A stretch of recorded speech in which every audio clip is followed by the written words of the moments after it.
Lutja është komunikimi më i veçantë që ne mund ta kemi me Perëndin në këtë tokë. Me anë të lutjes ne flasim me Perëndin dhe kjo është një mundësi e mrekullueshme komunikimi shpirtëror që çdo besimtar i krishter mund ta ushtrojë në çdo vend dhe në çdo kohë. Por ti më thua që nuk di si të lutesh. Fillimisht çdo lutje që bën, duhet ta dish se kujt po ja drejton lutjen. Ne i lutemi gjithmonë Atit Perëndi në emrin e Jezusit. Në fakt, Jezusi na mësoi që ne duhet të fillojmë lutjen të drejtuar në këtë mënyrë: Ati ynë që je në qiell. Pra lutju Atit në emrin e Jezusit. Emri Jezus është emri i cili hap qiellin për ne.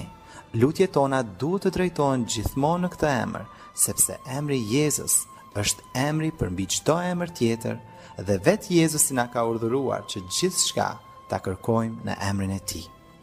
Ti ke të drejtë si fëmijë i Perëndis ta përdorësh këtë emër në lutjet e tua, sa herë që të lutesh, dhe ky emër do të hapë qiellin për ty. Prandaj lutu në këtë emër. Ti thua që nuk mund të lutesh një kohë të gjatë. Po, bi dakord, është e vështirë të lutesh për një kohë të gjatë kur je besimtar i ri. Unë befasosha kur dëgjoja se si disa mund të luteshin me orë të tëra pa problem. Mua 5 minuta më dukeshin si rekord botror. Por këshilla që mora ishte të shkoja në një takim lutje dhe të dëgjoja se si po luteshin të tjerët. Këtë bëra dhe fillova dal nga dal të mësoj nga të tjerët se si t'i shprehja dëshirat e mia dhe kërkesat e mia në lutje. Disa lutje ishin të mrekullueshme e disa paksa të çuditshme. Por kjo vetëm tregonte se jo të gjithë në takim në lutjes ishin të përsosur në artin e lutjes. Lutja është një art në vete dhe do kohë që ne të mësojmë se si të lutemi në mënyrë efektive.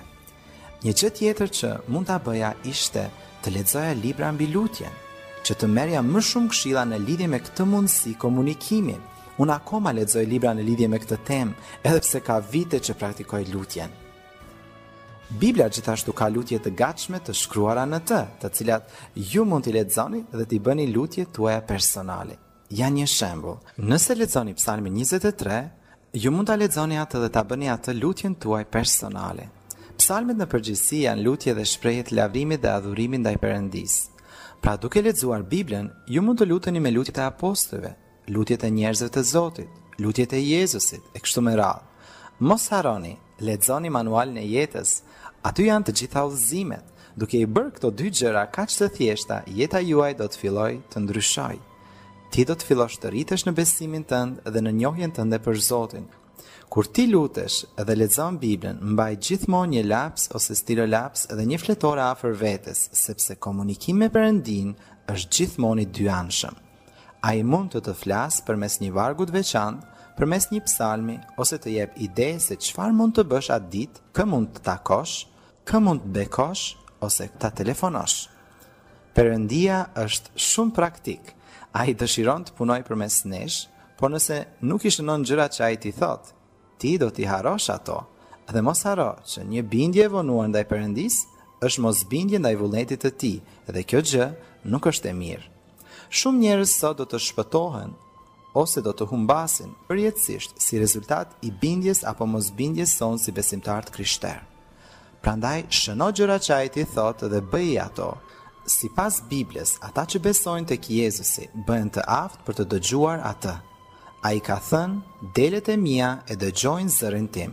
Nuk ka nevojë të jesh super shpirtëror që ta dëgjosh zërin e tij. Duhet të jesh i përulur. Nganjëherë, më duket që besimtarët e rinj e dëgjojnë më mirë Zotin në vitet e tyre të para se sa pas disa vitesh në besim. Kjo gjë duket pak si absurde, por është e vërtetë në praktikë. Ne kemi parë që disa besimtarë të rinj kur vinë në bashkësi janë plot me gëzimin e Zotit në jetën e tyre. E disa të tjerë që kanë vite në Zotin vinë të mërzitur në bashkësi, sikur u ka ndodhur një fatkeqësi e jashtëzakonshme.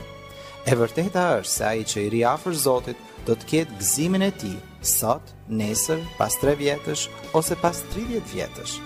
Por nëse nuk i ri afër Perëndis, kjo gjë do dallohet nga të gjithë.